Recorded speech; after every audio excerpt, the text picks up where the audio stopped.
한국? 그런 작은 나라가 무슨 국제구조 활동을 한다는 거죠? 솔직히 말해서 일본이나 미국이 나서야지 한국은 그냥 돈 몇 푼 보내는 수준 아닌가요? 아시아의 조그만 나라가 감히 어른들 일에 끼어들려고 웃기는 일이죠. 한국이 뭘 할 수 있겠어요? K-파프 가수라도 보내서 위로 공연이라도 할 건가요? 사람이 매몰됐습니다. 우린 그냥 기다리지 않습니다. 바로 들어갑니다. 지금 당장요. 2015년 지구 반대편에서 대한민국이 보여준 것은 말이 아니었습니다. 이 영상이 끝날 때쯤 여러분은 진짜 국격이 무엇인지 알게 될 겁니다. 그리고 한국을 무시했던 사람들이 어떻게 완전히 침묵하게 되는지도요. 준비되셨나요? 소름 돋는 이야기가 시작됩니다. 2015년 4월 25일 오전 11시 56분. 네팔 수도 카트만두 인근에서 규모 7.8의 강진이 발생했습니다. 히말라야 산맥 전체가 흔들렸고 천년 고도의 문화유산들이 종이집처럼 무너져 내렸습니다. 바로 눈앞에서 사람들이 건물에 깔려 죽어갔습니다. 약 9천 명이 목숨을 잃었고 수만 명이 부상당했습니다. 22만 채의 집이 완전히 파괴되고 497만 명의 이재민이 발생했습니다. 상상할 수 있나요? 나라 인구의 6분의 1이 하루아침에 집을 잃은 거예요. 도와주세요. 제 가족이 무너진 건물 아래 있어요. 아직 살아있을 거예요. 숨소리가 들려요. 제발 도와주세요. 제발요. 네팔 전체가 사실상 마비됐습니다. 교통 두절, 통신 차단, 전력 공급 중단. 이건 재난이 아니라 지옥이었습니다. 정부 청사가 무너지고 병원이 붕괴되고 공항마저 폐쇄 직전이었습니다. 문명이 하루아침에 사라진 것 같았습니다. 도로마다 갈라진 틈이 벌어져 있고 어디서나 비명소리와 울음소리가 들려왔습니다. 그런데 이때 세계 각국이 구조대를 파견하기 시작했습니다. 일본은 즉시 70명 규모의 구조대 파견을 약속했고 미국도 군 항공기와 해병대 파견을 결정했습니다. 중국도 62명의 구조팀을 보냈습니다. 영국, 프랑스, 독일까지 선진국들이 앞다투어 지원을 약속했습니다. 그리고 한국도 움직였습니다. 하지만 현지 반응은 차가웠습니다. 아니, 차가운 정도가 아니라 노골적인 무시였죠. 마치 아이가 어른들 놀이에 끼어든 것처럼 취급했어요. 한국 구조대요? 훈련은 제대로 받았나요? 장비는 괜찮을까요?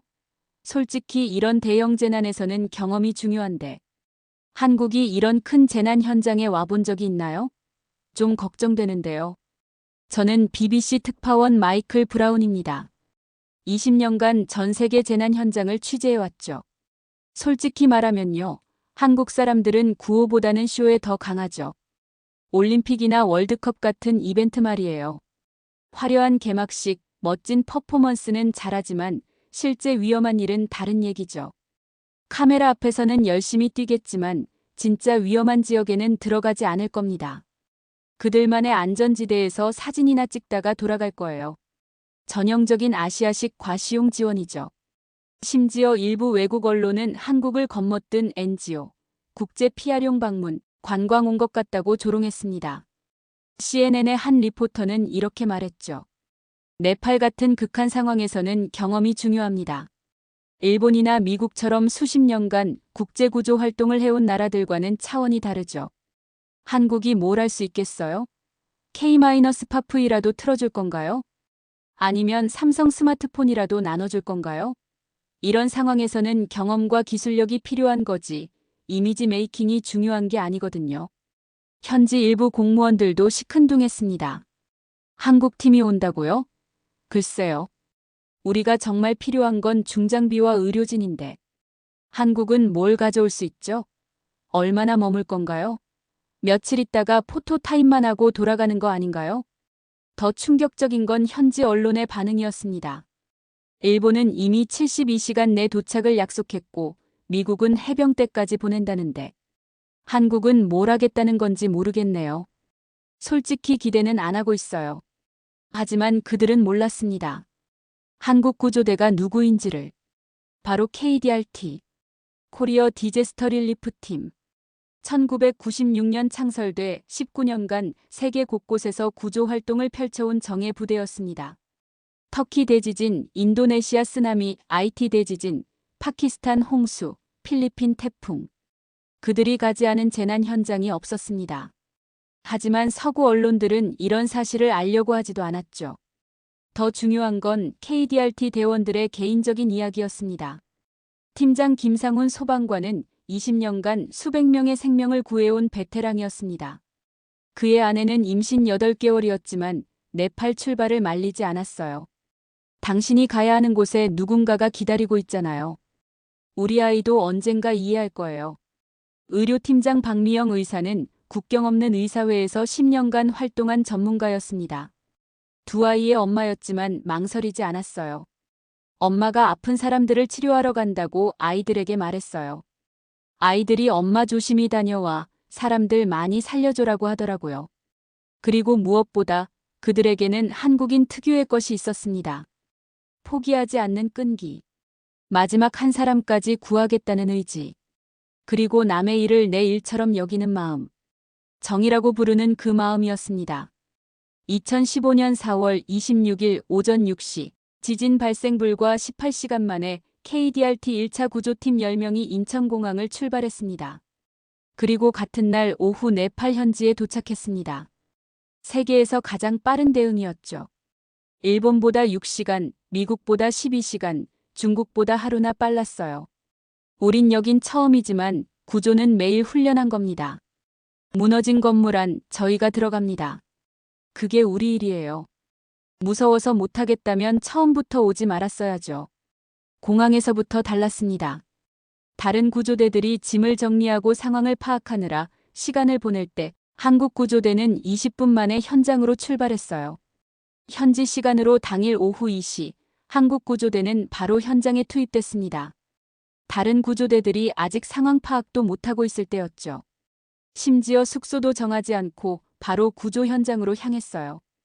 여진이 계속되는 상황이었습니다. 언제 추가 붕괴가 일어날지 모르는 위험천만한 현장. 지진 발생 후 24시간 동안 규모 6.7의 강력한 여진이 4번이나 더 발생했습니다. 규모 5.0 이상의 여진은 무려 15번이나. 현지 구조대원들도 무서워서 들어가지 못하는 상황이었어요. 정말 위험해요. 또 무너질 수 있어요. 잠시 기다리시죠. 기다릴 시간이 없어요. 저 아래 사람이 있어요. 한국 구조대가 지금 들어가고 있는데 솔직히 너무 위험해 보입니다.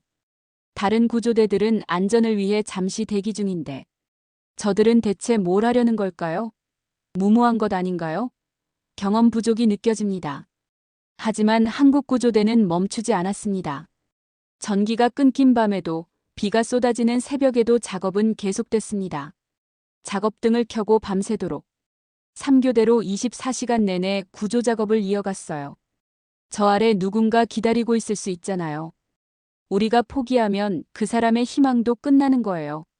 72시간 골든타임이 얼마 남지 않았어요. 1분 1초가 생명이에요.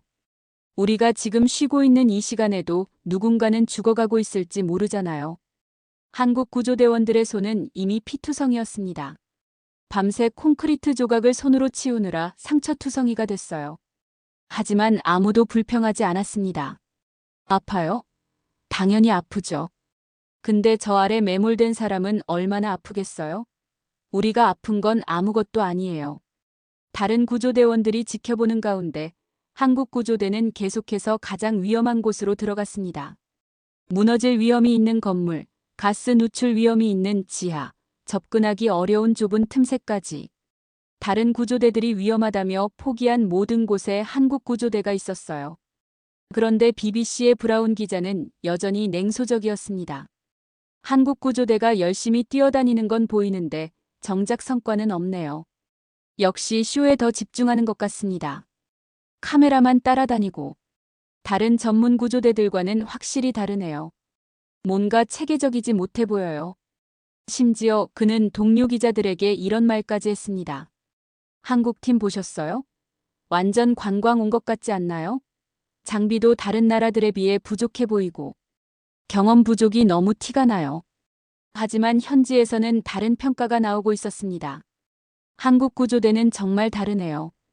다른 팀들은 안전 확인부터 하는데 이들은 바로 들어가요. 용감해도 너무 용감해요. 그리고 4월 30일, 5일 뒤 추가 구조팀 30명이 더 도착했습니다. 의료진, 보건 전문가, 구조견 2마리까지 포함한 총 40명의 정예부대였습니다. 한국 정부는 이들에게 무제한 지원을 약속했습니다. 예산 걱정은 하지 말고 최선을 다하라고요. 이번엔 장비도 달랐습니다.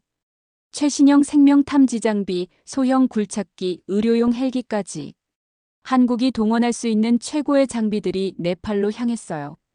이들이 향한 곳은 바크타프루 지역. 가장 피해가 심했지만 다른 구조대들이 너무 위험하다, 접근 불가능하다며 기피했던 그곳이었습니다. 건물 붕괴율이 80%를 넘는 완전한 폐허였어요. 한국 사람들이 우리 마을까지 왔어요. 산을 넘고 강을 건너서. 일본 구조대도 좋지만 한국은 우리와 함께 걸어 들어왔어요. 우리 마을 사람처럼. 정말 고마워요. 한국 구조대가 도착하자마자 현지 분위기가 바뀌었습니다. 주민들이 직접 나와서 도움을 자청했어요. 우리도 도와줄게요. 우리 마을 지리는 우리가 제일 잘 알아요. 그런데 브라운 기자는 여전했습니다. 결국 한국도 다른 나라들처럼 안전한 곳에서만 활동하네요. 진짜 위험한 중심 지역은 피하고 있어요. 역시 예상대로입니다. 처음에 용감한 척했지만 결국 본색이 드러나는군요. 하지만 바로 그 순간이었습니다. 5월 2일 오후 3시 47분. 모든 구조대가 포기한 바크타프루 지역 완전. 붕괴 건물에서 한국의 생명 탐지 장비가 미약한 심장 박동을 감지했습니다. 생존자 발견. 생존자 발견했습니다. 심박동 감지됩니다. 지하 4m 지점에서 생명 신호 확인. 72시간을 훌쩍 넘긴 상황. 지진 발생 후 생존 가능성이 1% 미만으로 떨어지는 절망적인 시점이었습니다. 모든 구조대가 이제 시신수습만 남았다고 말하던 때였어요. 하지만 한국 구조대는 포기하지 않았습니다. 여기서 구조하는 건 불가능해요. 너무 깊고 위험해요. 조심하세요. 천장이 불안정해요. 언제 무너져도 이상하지 않아요. 괜찮습니다. 계속 파세요. 포기할 수 없어요. 12시간. 밤이 새도록 조심스럽게 잔해를 제거했습니다. 한치의 실수도 용납되지 않는 상황에서 한국 구조대원들은 손톱으로 파듯이 천천히 조심스럽게 콘크리트 덩어리 하나하나를 손으로 옮겨냈어요. 힘들어 죽겠지만 포기할 수 없어요. 저 아래 누군가 우리를 기다리고 있어요. 손에 피가 나도 온몸이 아파도 멈추지 않았습니다. 3교대로 교체하면서 24시간 내내. 그리고 마침내 5월 3일 새벽 4시 23분. 나왔습니다. 생존자 구조 완료. 의식 있습니다. 16세 소년 라메시 네팔리.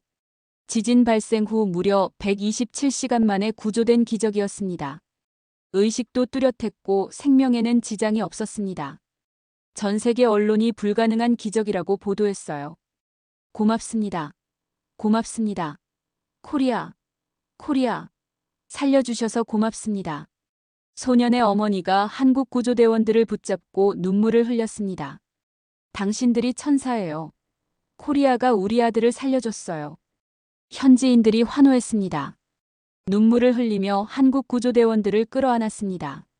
한국 국기를 흔들며 생크 유 코리어를 외쳤어요. 그 순간 브라운 기자의 표정이 완전히 변했습니다. 이건 예상하지 못했습니다. 한국 구조대가 이렇게 정말로 불가능해 보였는데 다른 구조대들이 모두 포기한 상황에서 하지만 이것은 시작에 불과했습니다.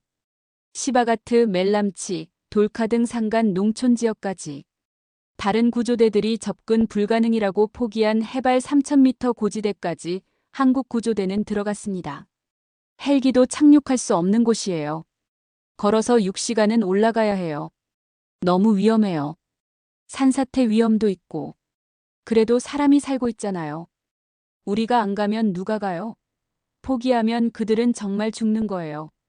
약품이 떨어져 가고 있어도 음식이 부족해도 우리가 치료할 수 있는 사람이 있다면 끝까지 해야죠. 우리가 포기하면 그들은 정말 끝이에요. 기아대책, 굿네이버스, 월드비전과 협력해 위생약품과 구호품을 직접 배달했습니다. 한국인 구조대원들이 30kg이 넘는 의료장비를 등에 지고 험한 산길을 6시간씩 걸어 올라갔어요. 무겁지 않냐고요? 무겁죠. 근데 저 산 위에 있는 할머니들은 얼마나 무거운 고통을 견디고 계실까요? 우리가 짊어진 건 아무것도 아니에요. 그리고 5월 7일 또 다른 기적이 일어났습니다. 완전히 고립된 산간 마을 찬드라기리에서 한국 구조대가 추가로 3명의 생존자를 구조해냈습니다. 70대 할머니와 10세, 8세 어린이였습니다. 우리 할머니를 살려주세요. 제발. 약도 없고 음식도 없어요. 걱정하지 마세요. 우리가 모시고 나갈게요. 치료받을 수 있는 곳으로 데려다 드릴게요. 할머니는 당뇨 합병증으로 의식을 잃은 상태였어요. 한국 의료진이 응급처치를 한 뒤 6시간에 걸쳐 들것으로 산을 내려왔습니다. 할머니가 깨어나서 고맙다고 하실 때 정말 이 일을 하길 잘했다고 생각했어요. 네팔 언론이 들썩였습니다. 한국의 기적, 불가능을 가능하게 만든 사람들, 네팔의 수호천사라는 헤드라인이 쏟아졌습니다. 심지어 인도 언론까지 나섰어요. 한국 구조대의 활약은 아시아의 자랑입니다. 서구 선진국들도 하지 못한 일을 해냈어요. 그런데 가장 충격적인 순간이 기다리고 있었습니다. 5월 10일 유엔에서 긴급 기자회견을 열고 공식 발표를 했습니다. KDRT는 국제기준 최상위 등급 구조팀입니다. 전문성, 신속성, 헌신도 모든 면에서 탁월했습니다. 특히 위험 지역에 대한 접근성과 구조 성공률에서는 다른 어떤 구조대보다 뛰어났습니다. 네팔 정부와 유엔이 공식적으로 감사를 표합니다. 유엔이 공식 인정한 순간이었습니다. 그것도 최상위 등급으로. 일본, 미국, 독일 등과 동급 대우를 받게 된 거였어요. 심지어 일본 언론마저 입장을 완전히 바꿨습니다. 한국 구조대의 전개력과 현장 대응 능력은 놀라울 정도였습니다. 우리가 접근하기 어려워한 지역까지 주저없이 들어가는 용기와 전문성을 보여줬습니다. 정말 배울 점이 많았습니다. 중국 CCTV도 특별 다큐멘터리를 제작했습니다. 한국 구조팀의 활약상은 국제구조 활동의 새로운 모델이 되고 있습니다. 장비보다 중요한 건 마음이라는 걸 보여줬어요. 프랑스 르몽드 지도 일면 톱기사로 다뤘습니다. 작은 나라 한국이 보여준 큰 사랑. 이것이 진짜 국격이다. 그리고 가장 드라마틱한 순간이 왔습니다.